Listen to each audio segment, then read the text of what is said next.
Quand Dieu te prive, en fait, il te donne. Quand Dieu te prive, en fait, il t'éduque. Quand Dieu te prive, en fait, il veut que tu te réveilles. Et on le voit à travers, à titre d'exemple, le mois du Ramadan. Allah subhanahu wa ta'ala nous prive de boire et de manger, afin qu'on se rende compte de ce grand bienfait qui est le fait de boire et de manger, même de l'eau ou des dattes. Mais si on n'est pas privé, eh bien on banalise les bienfaits trop facilement et trop longuement et de manière ingrate, et on mange et on boit quelquefois sans remercier Dieu, sans prendre conscience que c'est un des plus grands bienfaits parmi ces bienfaits de la vie d'ici-bas.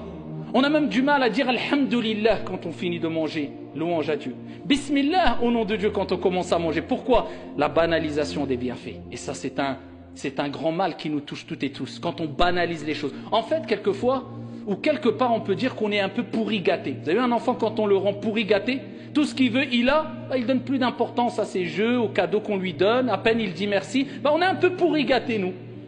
Comme on a des bienfaits tous les jours, la vue, la santé, la sécurité, le logement, le chauffage, l'eau, la nourriture. Peu d'entre nous remercient Allah comme il se doit. C'est pour ça qu'Allah Azza wa Jalla a dit وَقَلِيلٌ مِّنْ عِبَادِيَ الشَّكُورِ, et peu de mes serviteurs seront reconnaissants. Et certains compagnons, certains pieux disaient Allahumma j'alna minal qalil, oh Allah, fais de nous des gens qui font partie du peu, de la petite quantité, parce que Dieu a dit peu vont être reconnaissants vis-à-vis d'Allah.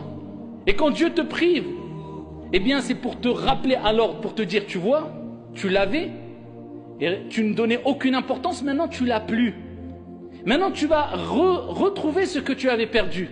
Eh bien, donne de l'importance à ce que tu avais, ce que tu as perdu, ce que tu as retrouvé. Eh bien, pareil pour le jeûne. La journée, le fait d'être privé de boire et de manger, eh bien le soir, on se rend compte du grand bienfait de la nourriture, ne serait-ce que de l'eau.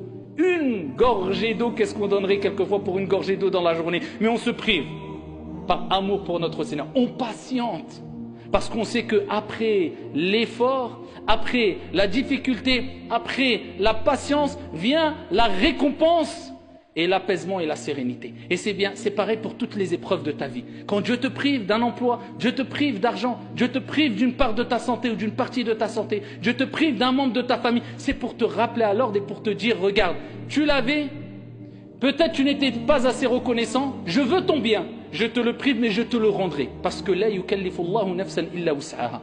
Allah ne donne pas une âme une charge au-dessus de sa capacité. Fa inna ma'al usri yusra. Après la